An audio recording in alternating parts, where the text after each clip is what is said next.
আপনাদের সবাইকে শুভ সন্ধ্যা জানিয়ে আমি শুরু করব। আমি পেশায় মনোরোগ বিশেষজ্ঞ। আমি যখন ইনভিটেশনটা পেলাম তখন আমি ভাবলাম, সুমন, এখানে আমি কি বলবো মানসিক রোগের সঙ্গে। আজকে যে আমাদের যুদ্ধ করার একটা জিঙ্গোইজম উঠেছে, সেখানে আমি কিভাবে জিনিসটাকে পরিস্থাপনা করব। অবশ্য যারা পেহেলগামে হত্যালীলা চালালো তারাও মনোরোগী, এ নিয়ে সন্দেহের কোনো জায়গা নেই। আমি রাষ্ট্রে চলে যাচ্ছি, কারণ এতক্ষণ তো আমরা হিন্দু মুসলমানে ছিলাম এবং কিছুক্ষণ আধ ঘন্টা ধরে ভারত পাকিস্তান শুনে একটু মনে আশ্বস্তি পেলাম। তারপরে দেখলাম আমি কিছুটা রিসার্চ করতে করতে যে না না না, এইটা তো আমারই সাবজেক্ট। পৃথিবীতে কয়েকটা রাষ্ট্র আছে, তার মধ্যে অন্যতম পাকিস্তান, যে ভয়ঙ্করভাবে তার ব্রেনের গণ্ডগোল আছে। মনোরোগ বিশেষজ্ঞদের কাছে একটা থাকে মানসিক রোগ, আর একটা থাকে চারিত্রিক বিকার। চারিত্রিক বিকারের ইংরেজিটা হয় পার্সোনালিটি ডিসঅর্ডার। এবং এই চারিত্রিক বিকার যদি কারুর থাকে, সেটা কিন্তু আমরা খুব একটা চেঞ্জ করতে পারি না।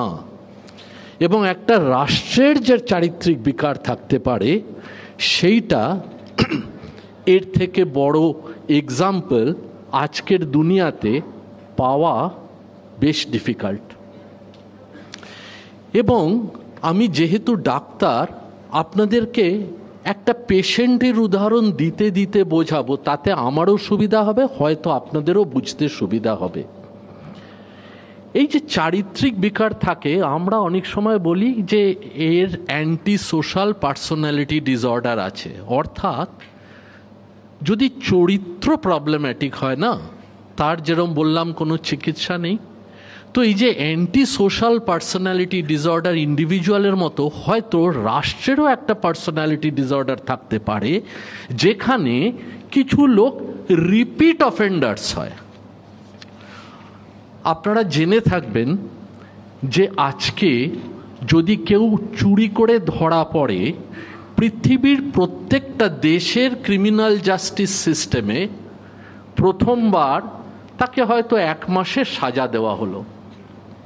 দ্বিতীয়বার ধরা পড়লে সাজার মাসটা বাড়ল, তৃতীয়বার আরেকটু বাড়ল, চতুর্থবার হয়তো যাবজ্জীবন দেওয়া হলো। এবং তারপরে সেই যে রিপিট অফেন্ডার থাকে, সে কিন্তু ছোটোখাটো অফেন্সে আর ধারধারি করে না, ডিরেক্টলি চলে যায় মার্ডার কিংবা রেপে, তারপরে হয় তার ফাঁসি। সুতরাং এই যে গ্র্যাজুয়েশনটা হয়, আপনারা দেখবেন যে পাকিস্তান রাষ্ট্রের কাছেও কিন্তু এই গ্র্যাজুয়েশনটা মোটামুটি একটা কমপ্লিশনের দিকে যাচ্ছে। আমি রিপিট অফেন্ডার কেন বলছি সেটাও আমাকে ব্যাখ্যা করে বলা দরকার। 1947, 1965, 1971, 1999 4খানা পরপর যুদ্ধ হলো। নাকে ঝামা ঘষে গেল, লজ্জা হলো না। পরের বার আবার কিছুদিন পর ফিরে এলো যুদ্ধ করতে। 2016, 2019 ইউরি আর পুলওয়ামার কথাটা আরেকটু পরে আসছি। আমাদের যারা ডার্মাটোলজিস্ট আছেন, তাদের একটা টার্ম আছে, বলে ইডিওপ্যাথিক ইচ। অর্থাৎ কোনো একটা পেশেন্ট এলো, তার কোনো একটা জায়গায় খুব চুলকুনি হচ্ছে, সেটার কারণ খুঁজে পাওয়া যাচ্ছে না, তখন সেটা টার্মিনোলজি হয় ইডিওপ্যাথিক। কারণ idiotic on the part of the doctor who is unable to understand, and pathetic on the part of the patient who is unable to get rid of.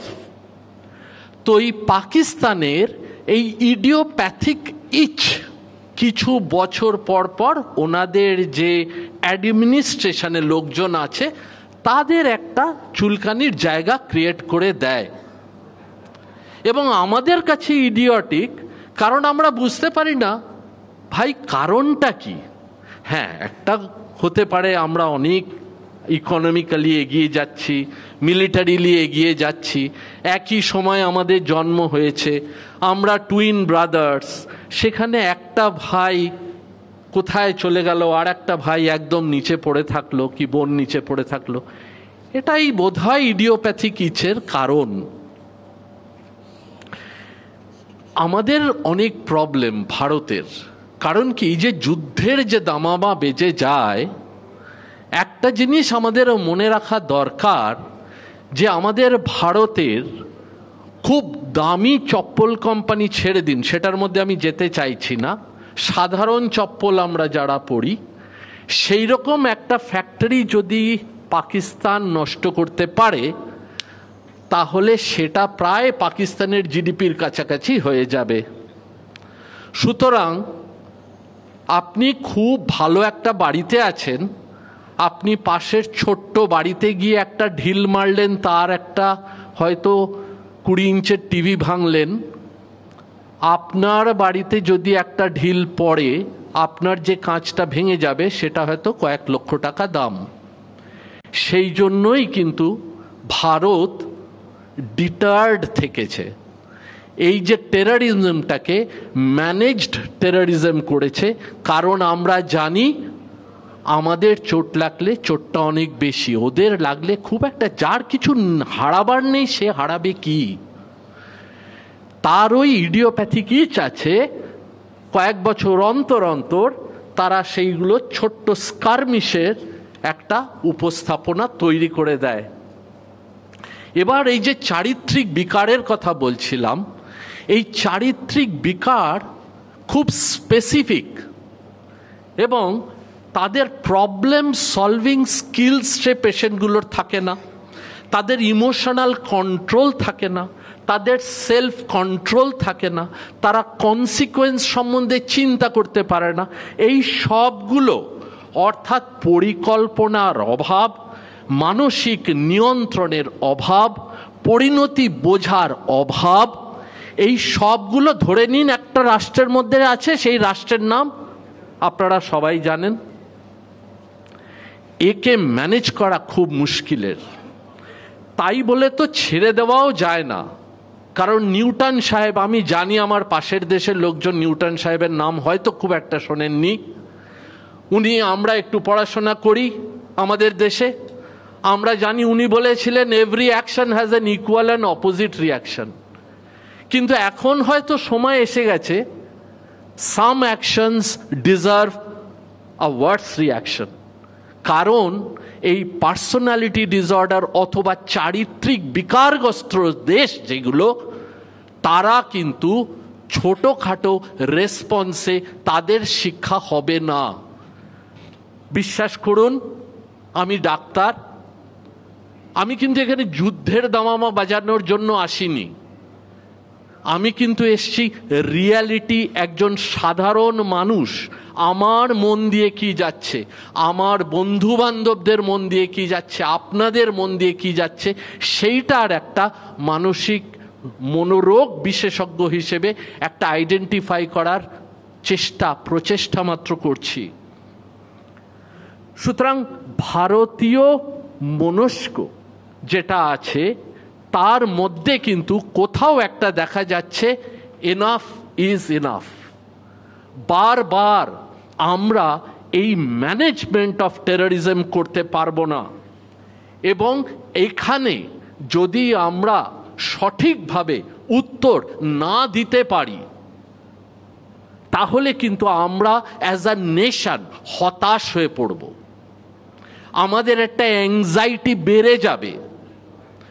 আপনার বাড়িতে যদি কেউ পরপর চুরি করে এবং আপনি নিজেকে সেইটার প্রতিরোধ না করতে পারেন, তাহলে কিন্তু আপনি কিছুদিনের মধ্যে ডিপ্রেশনে ভুগবেন। তার মানে আমি এইটা বলতে চাইছি যে ভারতীয় জনমনস্ক একটা ল্যাক অফ সেলফ কনফিডেন্সে চলে যাবে। তার মানে এই না যে এখনই গিয়ে নিউক্লিয়ার বোম ফেললাম, না, কিন্তু একটা উত্তর আমরা সবাই চাই। এইখানটা আর পেছিয়ে যাওয়ার জায়গাটায় আমরা নেই, এবং গভর্নমেন্টের they have a duty to respect and protect me as an individual, as a citizen, এবং তাদের সেই কম্পোনেন্টটা কিন্তু ডেলিভার করতে হবে, সে যে গভর্নমেন্টই থাক।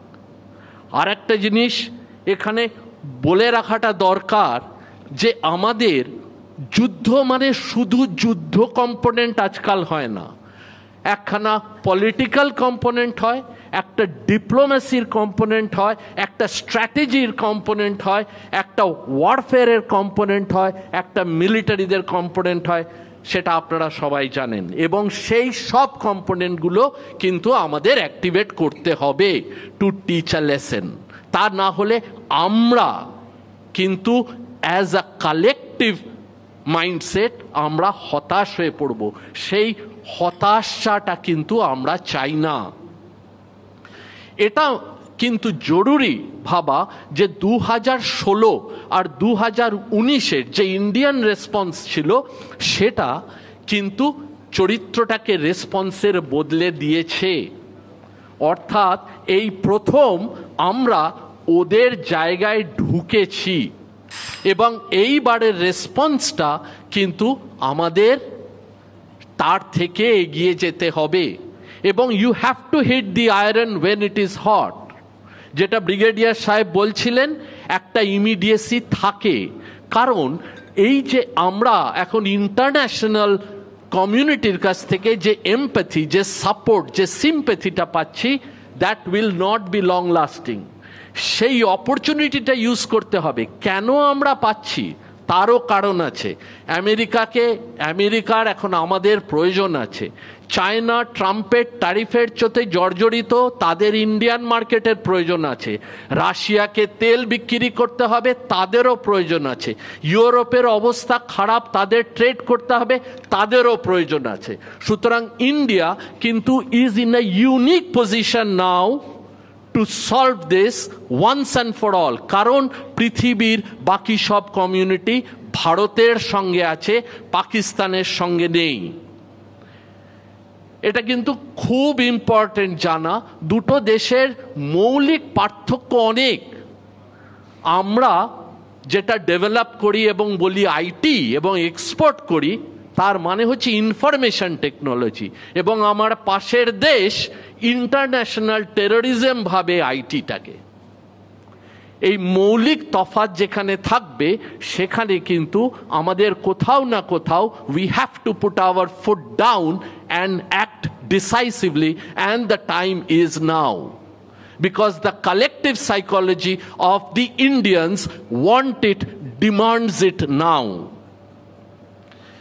এবার ধরা যাক পাক অকুপাইড কাশ্মীরের কথা। আপনারা সবাই জানেন যে দ্বিতীয় বিশ্বযুদ্ধের পর লার্জেস্ট ল্যান্ডমাস যদি কোনো দেশ ইললিগালি অকুপাই করে থাকে সেটা হচ্ছে আমাদের পাক অকুপাইড কাশ্মীর। সুতরাং সেটা নিয়ে নেওয়াটা খুবই জরুরি। এবং এই যে চারিত্রিক বিকার যাদের থাকে তাদেরকে কিন্তু রিওয়ার্ড সিস্টেমে আমরা ঠিক করতে পারি না। যেরকম সাইকোলজিতে রিওয়ার্ড দেওয়া হয়, পানিশমেন্ট দেওয়া হয়, রিওয়ার্ড দেওয়া হয় চরিত্রকে, বিহেভিয়ারকে চেঞ্জ করার জন্য। এই ক্ষেত্রে রিওয়ার্ড অনেক হয়েছে, এই ক্ষেত্রে পানিশমেন্টের প্রয়োজন আছে। এবং আমি খুব একটা ইন্টারন্যাশনাল রিলেশনশিপস ওয়ারফেয়ারে বুঝি না, কিন্তু আমার সাইকোলজি ট্রেনিং যেটুকুনি বোঝায় যে এই যে পানিশমেন্ট সেটার দুটো অ্যাসপেক্ট থাকবে। একটা হবে immediate punishment which should be fearful and fiery, এবং 2 নম্বর হচ্ছে ক্রনিক অথবা রেগুলার। ইমিডিয়েট পানিশমেন্টের মধ্যে আসবে ওয়ারফেয়ার, আর রেগুলার পানিশমেন্টের মধ্যে থাকবে ইন্ডিয়াস ওয়াটার ট্রিটি। ইমিডিয়েট ওয়ারফেয়ার কি করবে না, ইমিডিয়েটলি বিহেভিয়ারটাকে চেঞ্জ করে দেবে একটা রাষ্ট্রের।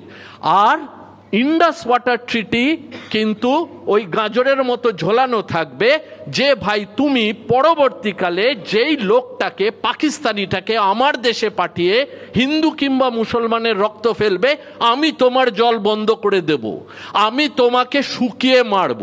সুতরাং একটা ইমিডিয়েট রেসপন্স আর একটা ক্রনিক রেসপন্স, সেটা হয়তো 50 বছর লাগবে কি 100 বছর লাগবে, তাহলেই একটা রাষ্ট্রের মানসিকতা চেঞ্জ করা সম্ভব হবে।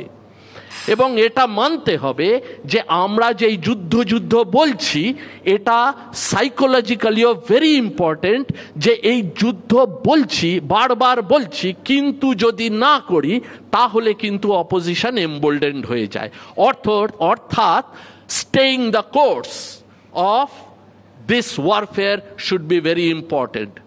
রিভেঞ্জ, আপনারা মনে করে থাকতে পারেন যে রিভেঞ্জ কেন দরকার, এ আবার কি কথা, এটা কি আদৌ দরকার? না দরকার, কারণ এটা হেল্প করবে আমাদের ইমোশনাল হিলিংয়ের, আমাদের ভারতীয়দের ইমোশনাল হিলিংয়ের, এবং এই যে ভিকটিম এবং অফেন্ডার এই দুজনের যে রেসপন্সটাকে সেটাকে ব্যালেন্স আউট করবে। হ্যাঁ আমি জানি এখন জিঙ্গোইজম চলছে, but that is natural Suman. কারণটা হচ্ছে এই পরিস্থিতিতে ভারতীয়রা সব এক হয়েছে, একই ভাষায় কথা বলছে, একই চিন্তাধারা নিজের মনে রেখেছে। সুতরাং এইখানে গ্রুপ সাইকোলজি অথবা মাস সাইকোলজি কাজ করবে। সেটা দেশের কিছুটা হ্যাঁ যুদ্ধ হলে ক্ষতি হবে সেইটা মেনে নিও, কিন্তু আজকে গ্রুপ সাইকোলজি কিংবা মাস সাইকোলজি কিন্তু এনেবেল করবে, দেশটাকে শক্তিশালী করবে। কিন্তু আমাদের এটাও ভাবতে হবে যে সেইখানে কতটা ক্যালিব্রেটেড রেসপন্স হবে, কতটা আমরা সাবধানে থাকতে পারবো, আমরা কতটা ঝামেলা সইতে পারবো, সেইটা কিন্তু আমাদের পলিটিক্যাল এবং অ্যাডমিনিস্ট্রেটিভ অফিসার্সরা ডিসাইড করবেন। একটা ছোট্ট কথা বলে শেষ করব। আমরা জানি ভূমিকম্প সবচেয়ে আগে বুঝতে পারে হাতি, এবং একটা দেশে কি হতে চলেছে সবচেয়ে আগে বুঝতে পারে শেয়ার মার্কেট। গতকাল পাকিস্তানের শেয়ার মার্কেট ৩,৫০০ পয়েন্ট পড়েছে, which is equal to 3.9% of their index. ভারতের শেয়ার মার্কেট 1 পয়েন্টও পড়েনি। ধন্যবাদ।